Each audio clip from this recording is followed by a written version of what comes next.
This is the Musketeer Coaches Show, and it's right here on Fox Sports Radio 620 KMNS. We're talking Musketeer hockey, Musketeer playoff hockey. It's brought to you by Bob Rose, also brought to you by Knife River and Sioux City Ford. Luke Strand is the head coach of the Musketeers. We're doing this from up in Sioux Falls for today because, it's second season time. Coach, is this a fast season, slow season? It's over in the regular season. Yeah, it feels, I'll tell you, we talked about it last night. We were in Sioux Center not long ago at training camp and basically camping. And it doesn't feel like but yesterday. So it did go by quick. Obviously, there's been lots of adversity along the way here, and you want to find that strength out of that adversity here at the end.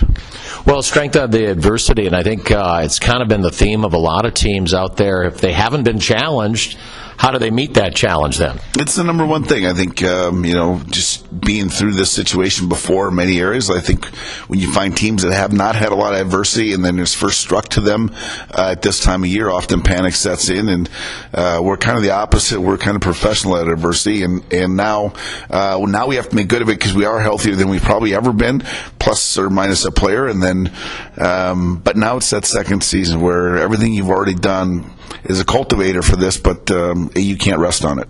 Well, you can't rest on it. You got to continue with how hard you guys have played. The last 10 games, obviously, that was the big stretch to pull you over. You had 2 games then after you were clinched. Let's chat about them real quick. Obviously, Sioux Falls was one of them. You guys played hard in that game. It was a good game, but you were missing, 4 or 5 guys in that one? Yeah, we had 5 guys out, and I think I did like how we played. I thought there was many opportunities to do different things. They played full lineup. They were trying to clinch themselves to try to get a bye. So I like where it put us. I think it grew our mindset here a little bit about it. I know, like, goal 1 there, we don't like, Krause doesn't like, and then the rest of the games are a lot of even ways. I mean, personally, you'll never outshoot someone in Sioux Falls. They don't count shots, so that won't be the characteristic you're looking for. But can you spend some more in-zone offensive time? Can you keep the balance of pressure in your favor? And at the end of the day, can you find out a way to score? Because their defensemen are good. They keep you away from their cage at a very high rate. Yeah, their goals against have been terrific because of them, and obviously goaltending. You had one other game though after that, Coach. That was at Tri-City, and it was a brand new team, and the youngest team I think I've ever called. Yeah, it was 6 2002 borns playing. So miniature and status that way. I think it was good of our side to, we had 12 guys that would probably normally not play.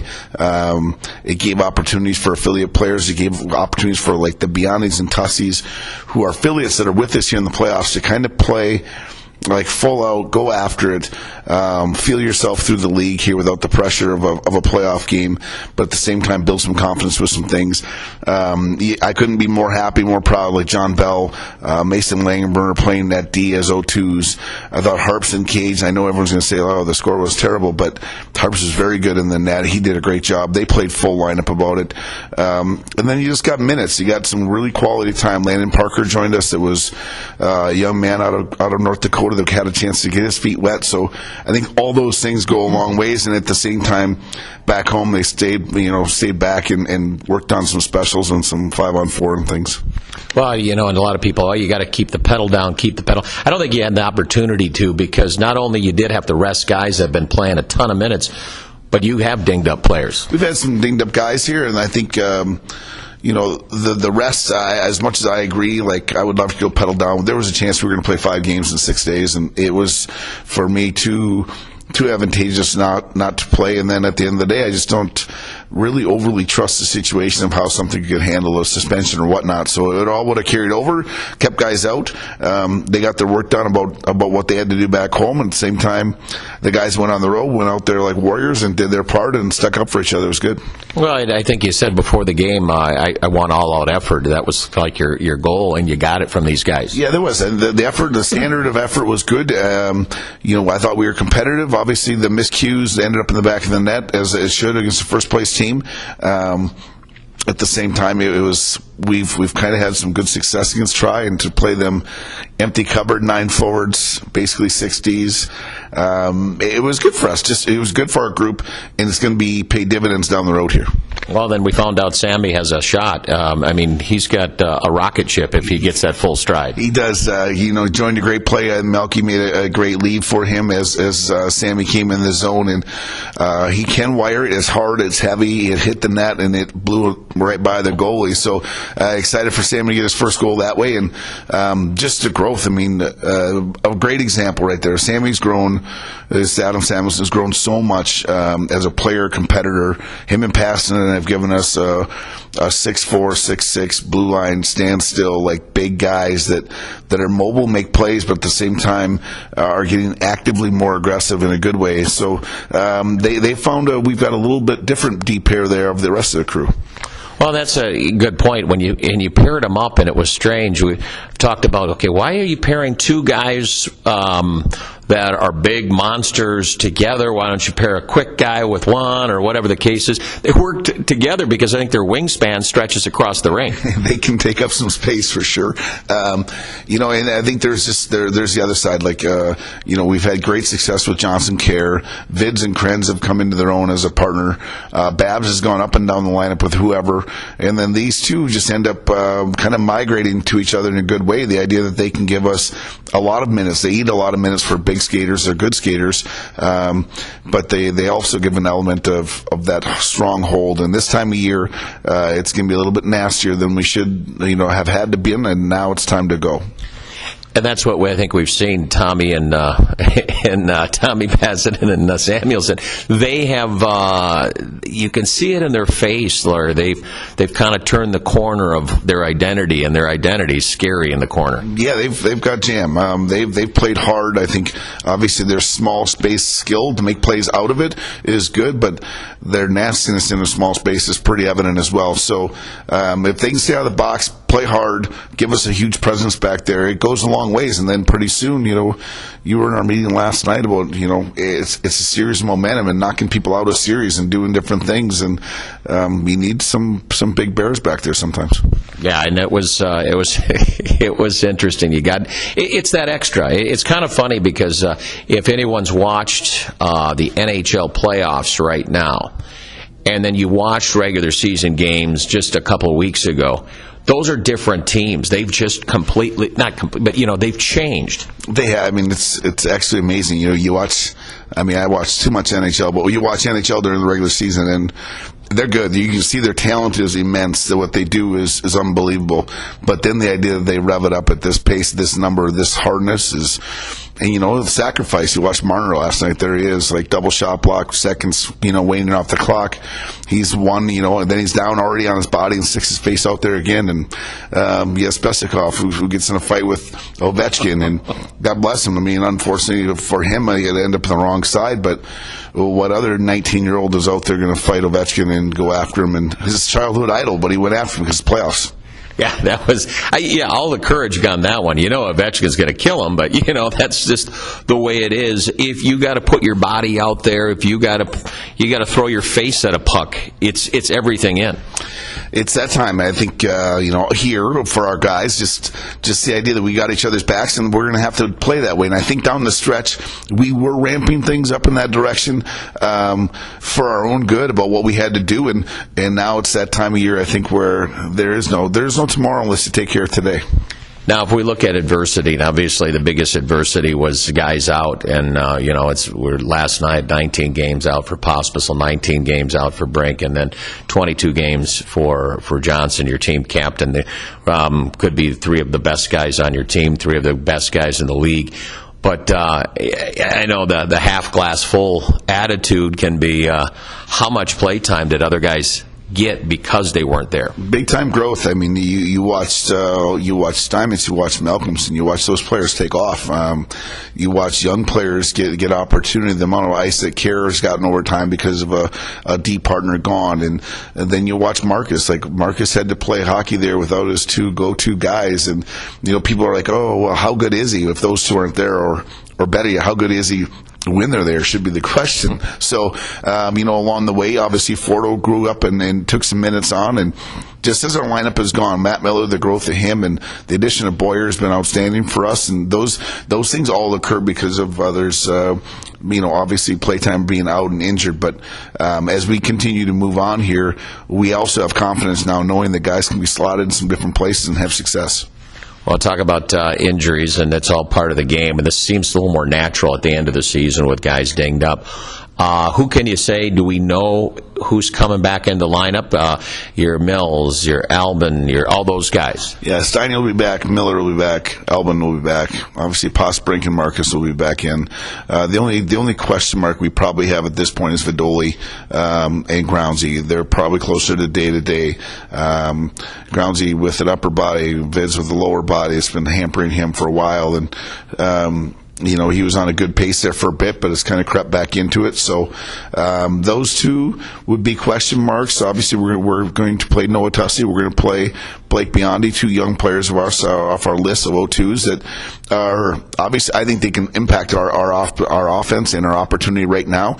But the growth that it's going to give those two for their future years here is incredible. And you look at those two guys that are question mark. Obviously, Vidoli, we know what kind of skill and stuff like that. But the Groundsy side of it, I mean, of course, the joke was, what do you need, both shoulders? Because you only hold the stick with one hand, so it's no big deal. It's his energy. It's just there's something about him. He's charismatic. His energy, his gift is basically giving to others. He plays with a passion side of his game that this time of year is what this is all about.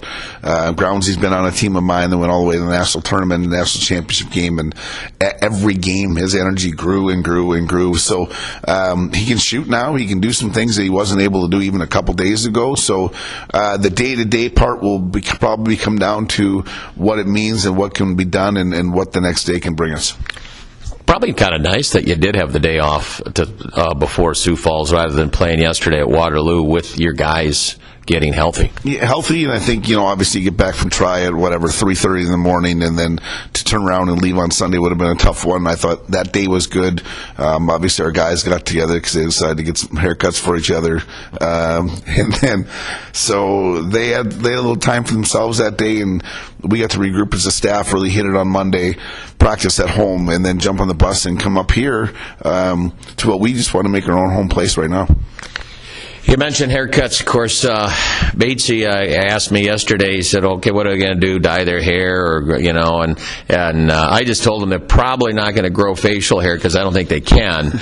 But maybe they are, I'm not sure. But the haircuts, we're going in a different style here, aren't we? Kind of a throwback, actually. It reminds me a little bit of Brian Bosworth back in the day. Yeah, 80s. So none of these guys were born, so it's hilarious. But, yeah, they've had some fun with what they want to do. What do they call them? Frohawks now, I suppose. So they've got some things going that way. And, it's just guys being guys. This time of year brings out, I think, obviously the facial hair. There's some catfish-like looking guys out here.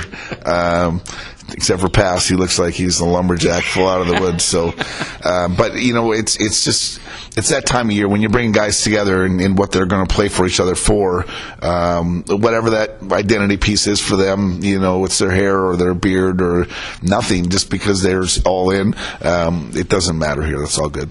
Yeah, let me just tell you, I'm going to rate Jack Babbage's hair as. Worst, yes. Best? I don't know what you categorize it. It's an in between. He must have placed. You got Johnson's got some pattern checked off in his head. Fordo looks like he'd be maybe like let's see here. Who am I thinking of? I'm thinking of Major League and Ricky Vaughn. That's that looks like Fordo right now minus the glasses. So, but good for the guys, and like I said, it's a camaraderie piece that I know that they enjoy. And the funny part is here's Aiden Harper. So Harps is here as an affiliate goalie. He's got his hair whacked off. It's pretty. I'm just proud of those guys. They're great guys. Wow, that is kind of funny, and we'll really talk about it in the second segment as the guys in it together, and it's so big because they all got to buy in right now every shift, or if they're a healthy scratch or an injured scratch, it doesn't matter. It is. It's one of those, I think, the moment of each other holding each other accountable, making each other better, doing whatever you can do for the team. And that to your point, you might be on the ice, you might not be on the ice. You might be a guy that gets 5 shifts, you might be a guy that gets 25 shifts. There is no weight, there is no measuring stick. We're all the same, and the sooner, the faster, the harder, the better we do that the more success you have. Well, we'll find out. Game time. Here's the schedule, by the way. It's tonight, 7:05. We'll have the coverage here on 620 KMNS iHeartRadio and Hockey TV, of course, with the broadcast. It's tomorrow night for sure, right here at Sioux Falls. And then, if necessary, it's coming up on Thursday. If Sioux City can get by the first round, they will take on Tri-City. That would start Saturday, Sunday, and then 2 home games next week. We'll talk about that. Obviously, we'll talk about that later, because apparently tonight's game is the most important. Who cares about tomorrow? But no, that's always the case. We'll take this break and we'll come back. We'll take a look at this matchup with Sioux Falls here coming up. The Musketeer Coaches Show brought to you by Bob Rose Point After, also Knife River and Sioux City Ford.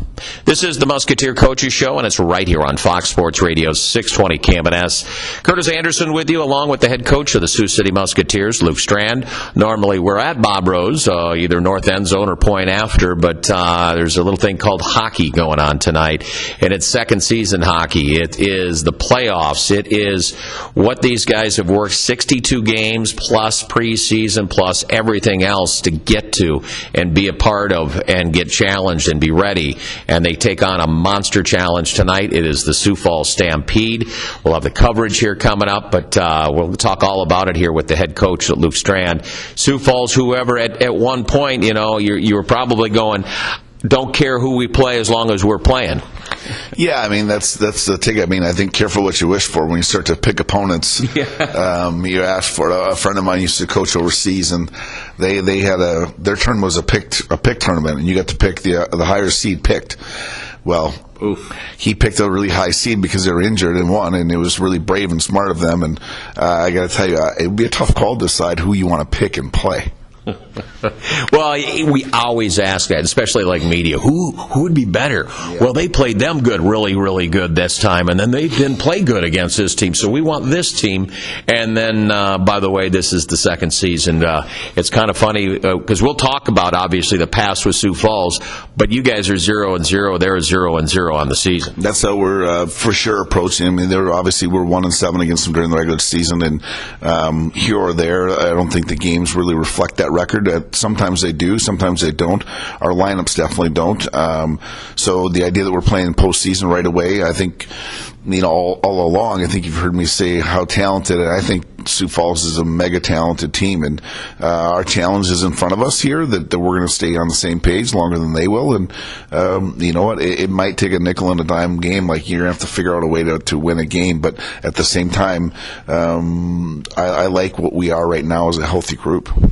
Well, it is kind of interesting, and a lot of people, if you look at it in coaches' eyes compared to, say, fans' eyes, oh, look, this, blah, blah, blah. But the coaches are looking at every instance and what little different change has to happen or what you have to do. It's kind of funny watching X's and O's, and a lot of people don't understand it because it's such a fast game. But let's start off right there. What is the biggest thing you have to do different compared to other matchups with Sioux Falls? For me, we have to handle their D. I mean, I think their D drive their bus. Their D can skate. I think they've got the ability to self-break out and get exits, and they join the play offensively.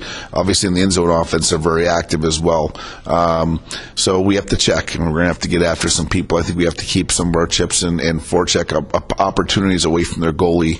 The goalie can't get first touch and break them out as much as they have. Matter of fact, last Friday was but maybe the biggest prime example, because Stauber does play the puck maybe more than the other kid did. So that's a big part. And the idea that we're just you got to be honest with your shift, and if it's you can take neutral shifts. Like, neutral shifts in this time of year that's a good shift.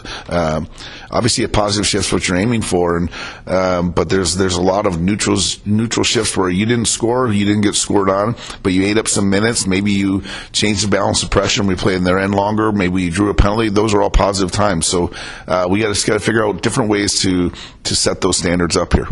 Well, let's look at do you have to chip against this team and explain how to chip well against an active goalie? Can you skate it in? I think there's got to be some pressure points there.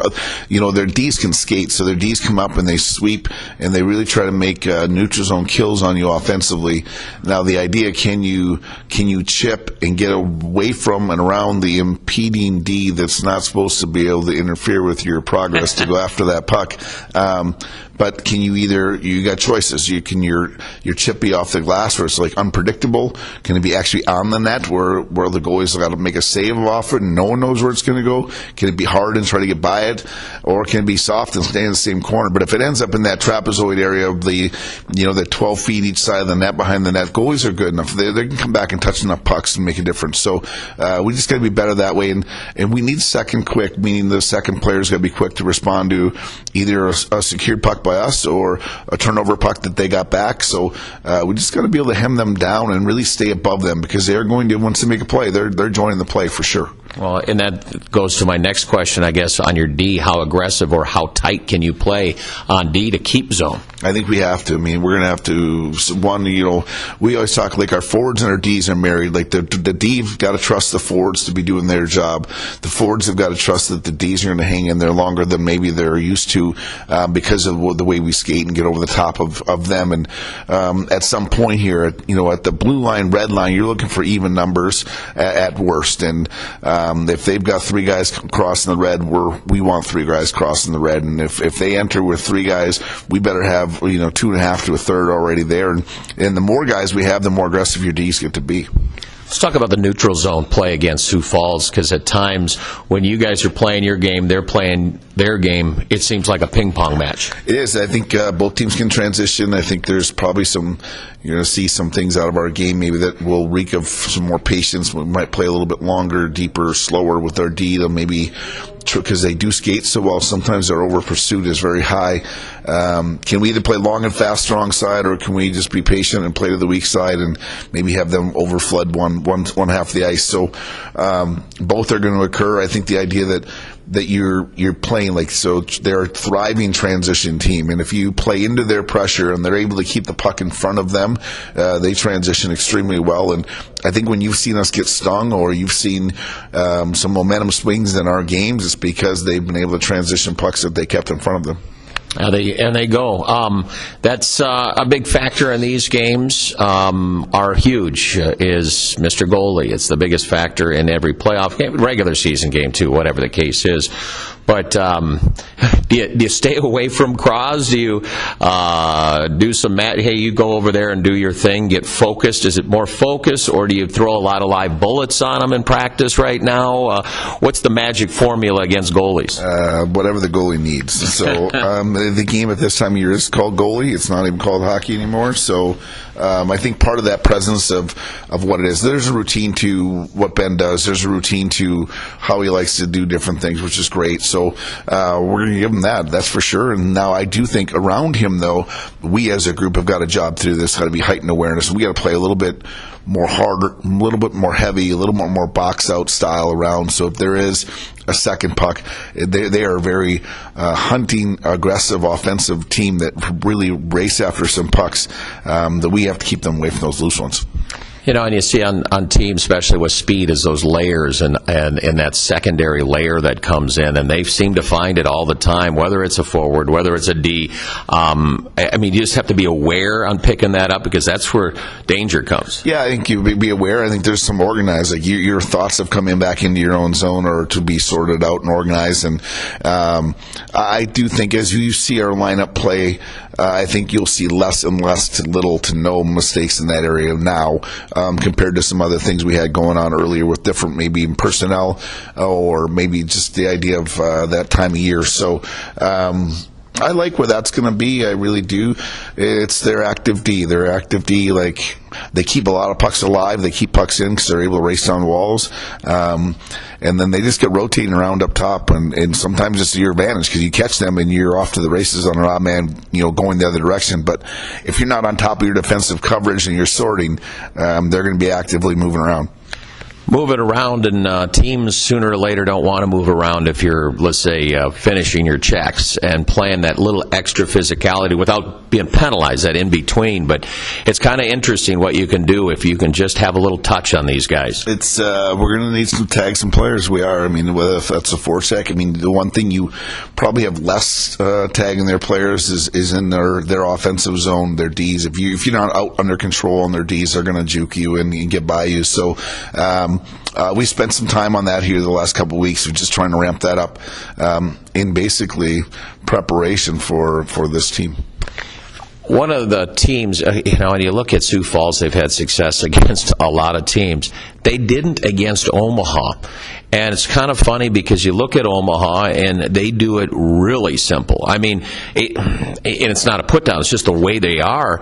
Is it better to be a little more simple against Sioux Falls? Yeah, I would say the one thing watching, I don't know, I just spent this past week, watched 4 of their games against Omaha, and Omaha was able to play with their flip and their fly and their glass and their bang it out style. They were able to play past the layers of forwards and really played against Sioux Falls D with their own numbers going at them. I think last game you would have saw a couple scoring chances of us by doing the same thing. So there's going to be some times like this is disgusting to watch. It is gross to watch when you have to play that way, but it could be an effective measure to counterpunch against what they bring to the table. Well, let's talk about it. It's playoff hockey. Do whatever you can. And, of course, the meeting last night, of course, that's their private thing, but they made promises to each other. Yeah.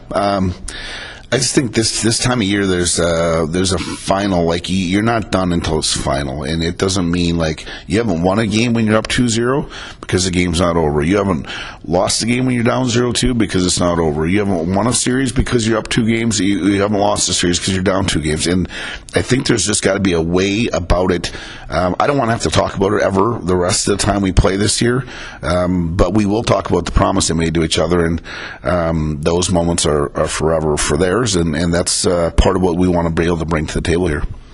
Playoff T-shirts, it's usually a saying on them that kind of describes the team. It's usually a strange, except the whole team knows it. This is a saying that people are going to go, I have no idea. And it's what you get when characters out of coaches. And apparently Avalon has said this way too many times. Talk about your saying. Abs, yeah, he does. He's got a, it's not even maybe, and not even maybe meaning like there's not a chance. There's not a chance we do it this way. There's not a chance they're going to be able to do it that way. Not even maybe is sometimes it comes to a standard. Not even maybe comes to that's not how we look. Not even maybe that's not the everything there. It's been funny. It's been a funnel of execution over the year here as far as what that's meant to the guys. And as coaches, like we're not dumb. We listen, and we probably listen more than we probably care to admit, like to what they're talking about and in their conversations and in their personal life and different things. And now they came right. They came to the conclusion on that saying, like, before I even finished the sentence about what we were going to do with it, they already have what they wanted to do. Opened up the box last night and pulled out the shirt. It's like they won the lottery. I mean, they were just pumped to put those dang things on. Yeah, I mean, first, thanks to Chris Rich at Absolute, they turned that product around in 3 days. But it's the front of it says not even maybe, and then the back has got the Clark Cup with saying working men. So they tease me because of farmering and being a farmer and those things. I'm like, farmers work. They're not really in the competitive world, but they work.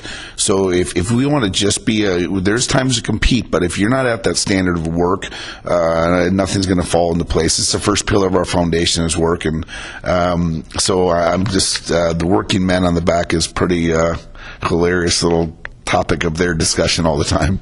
You have to have flavor on these things. There's so many different sayings, and most of the time it's the outsiders going, I have no idea what the heck they're even talking about, but it doesn't matter. It's like your own whole team inside joke. Yeah, it is, and it's one of our guys. It's just one of those things. I bet you, well, the one thing is forever, like whenever they pull out that shirt for the rest of their lives, they are going to go back to this moment in a heartbeat, and hopefully that's got a championship to match it. Well, it starts tonight. It is the Sioux Falls Stampede. That is the matchup.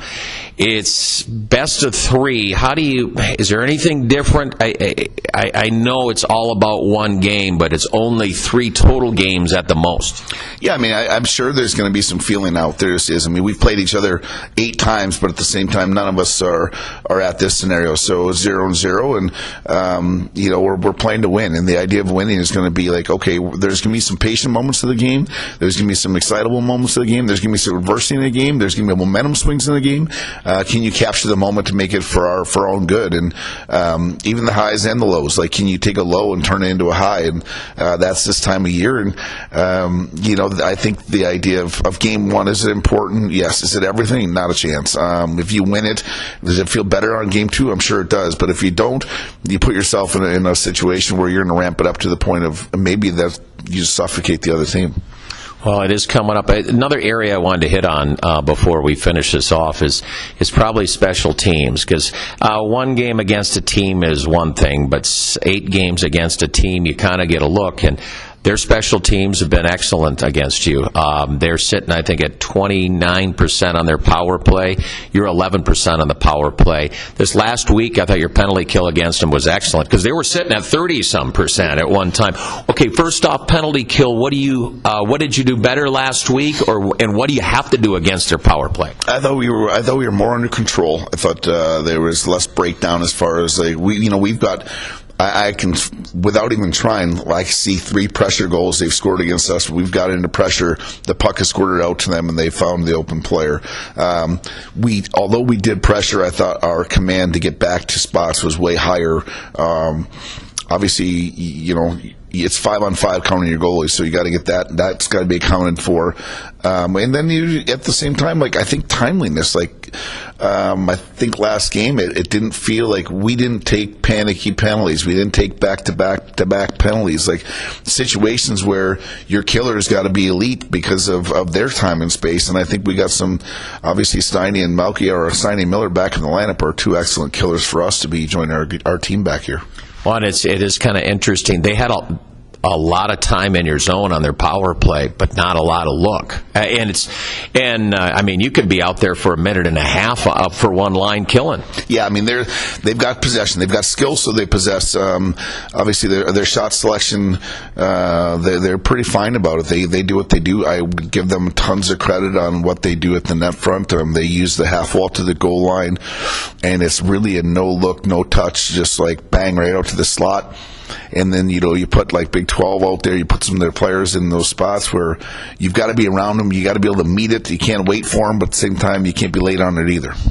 Let's talk about your power play. And I tell you what, 2 different styles. Both have had really success on the season. I know if I talk to Abs, he always wants a power play goal each game. But in general, it's been good against them. What are they doing so well on their penalty kill? I think they play, I would call it a jammer. So they come out and they'll front Brinker, they'll front Marcus to the point about top of the circles, really giving them the opportunity to, if they don't shoot early, their shot is going to get taken away just out of time and space.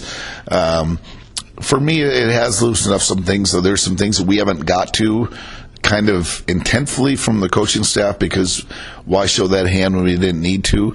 So I think you'll see a few different looks on some of those, either personnel where they're at, or maybe more of a rolling look, or the idea that we can use maybe the lower part of the ice a little bit more than we have been. What do they do against Brink, Pospisil, Kelly, and Kelly? Don't get me wrong, they have points in the series, but not overwhelming like about every other team. Yeah, I mean, obviously they've been talented. I think they're willing to block shots. That's one thing. Their willingness to come out and front somebody and close on time and space quickly. I think they're big and they're strong and they're fast. And so those things, even with the extra attacker, you have to find. You have to find ways to play 4 versus 4 and get your 5th guy to the point of being wide open. And I do think Johnson's going to shoot more tonight. You're going to see some more loosening up some things from the top. That's going to be important. I think you're going to find the use of the goal line and the end wall a little bit more. And then once, hopefully, those things loosen some things up, where that's going to get Brinker and Marcus some more time on the flanks. Boy, it's an exciting time. I mean, it's is it nerves or just exciting to get that puck dropped? Well, it's both. I mean, if you'd have heard our practice today, it sounded like I don't know. They were so loud and excited to be there. You can tell usually by the music that a team plays. It feels like. So like today when they've got like old school Alabama playing and like old school Leonard Skinner playing, I always have a good giggle because they're clapping and doing their thing, and it's just a little bit of our group is pretty unique in the idea of how tight they are and what they mean for each other. Well, I tell you what, game time, 7 o'clock. We'll have the coverage. 620 KMNS iHeartRadio, Hockey TV tonight and tomorrow. Game 3, if necessary, Thursday. Coach, best of luck. We'll see you at the rink. Thank you. That is Luke Strand, the head coach of the Sioux City Musketeers. The Musketeer Coaches Show is right here. It's brought to you by Bob Rose Point After, also brought to you by Knife River and Sioux City Ford. You're right here on Fox Sports Radio 620 KMNS Sioux City.